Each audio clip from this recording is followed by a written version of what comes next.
Hello everyone. Today we will be studying about transport of photoassimilates.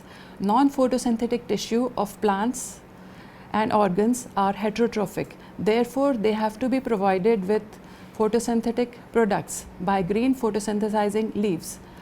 Plants use photoassimilate for their growth and development. In this module, we will be studying about how photosynthate move in the plant. We will also be studying about phloem loading, phloem transport and phloem unloading. We will also have a look at the enzymes and phloem transporters for photoassimilation. The learning objectives are photoassimilation, transport of photoassimilates, phloem loading, phloem transport, phloem unloading, regulation of photoassimilate transport from source to sink, effect of abiotic and biotic factors on phloem transport, remobilization of stored photoassimilates during seed germination, plant productivity and distribution of photoassimilates in sinks. During the day, photosynthesis brings about fixation of atmospheric CO2 into sugars by the Calvin cycle.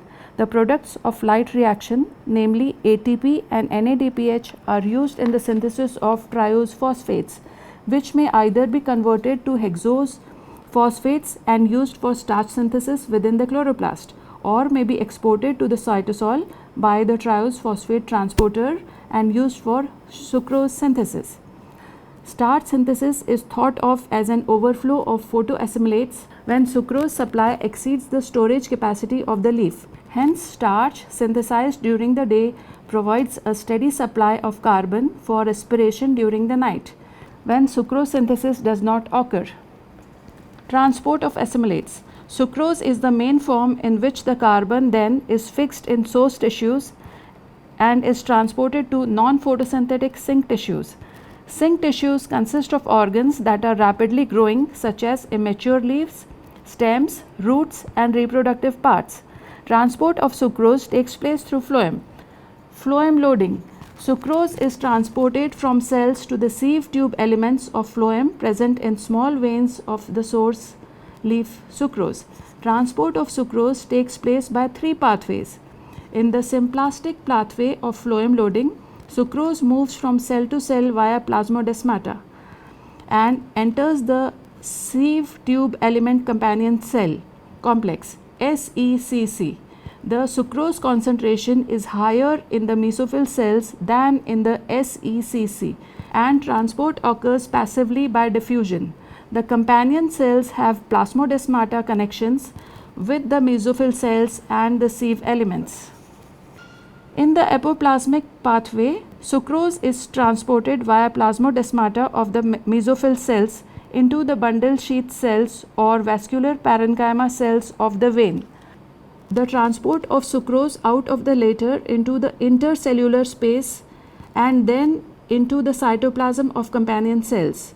Hence, sucrose has to cross the plasma membrane at least 2 times, and this is brought about by sucrose transporters. In the polymer trapping pathway, sucrose is transported passively from the mesophyll cell to the companion cell along a diffusion gradient. In the companion cell, sucrose is used to synthesize oligosaccharides like raffinose or stachyose, thus maintaining the sucrose gradient from mesophyll cell to companion cell. Plants may use more than one pathway for phloem loading, though one of them may be the predominant pathway.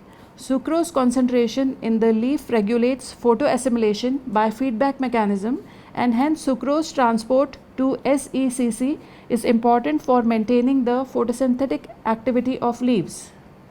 Phloem transport. Long distance movement of sucrose towards the sink tissue takes place by mass flow in the section of phloem called transport phloem.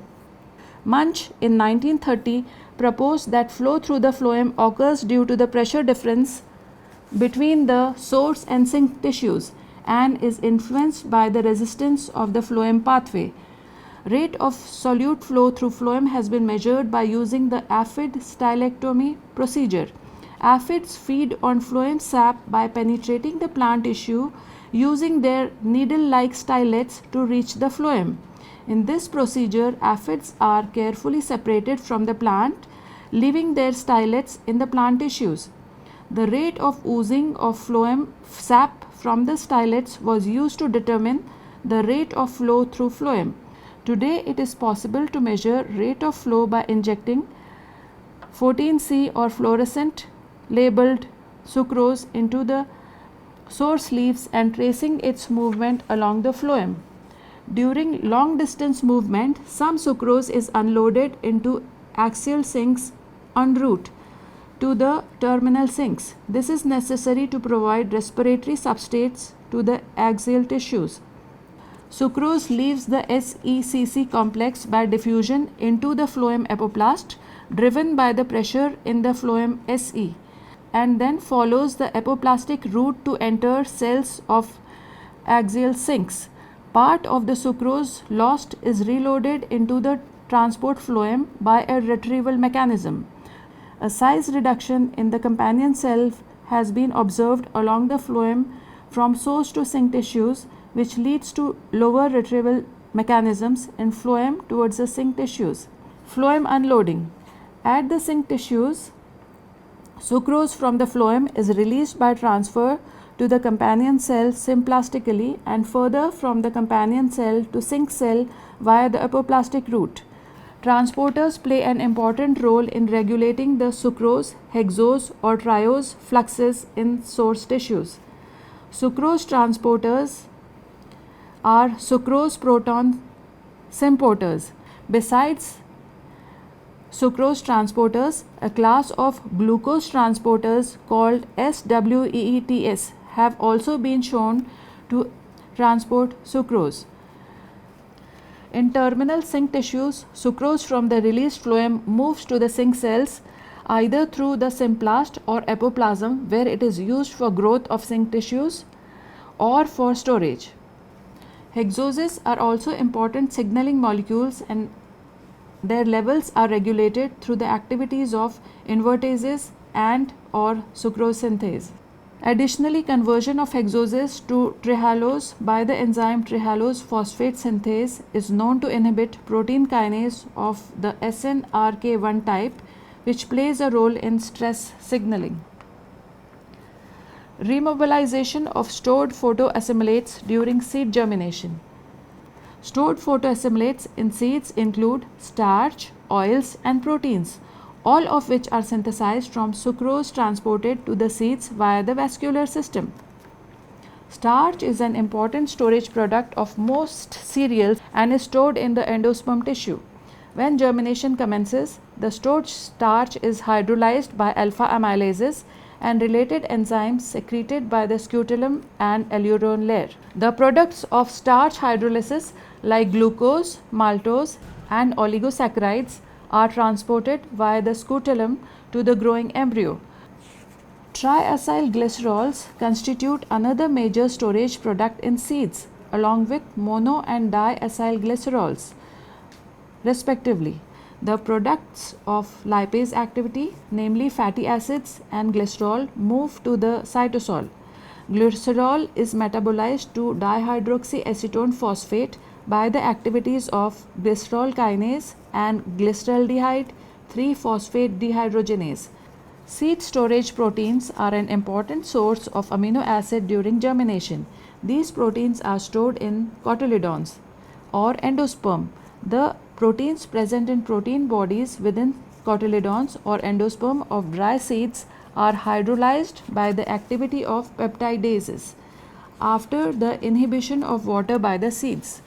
Hence, seeds sustain heterotrophic seedling growth after germination by utilizing the photoassimilates stored in them from the maternal plant till photosynthetic competence is achieved by the seedling.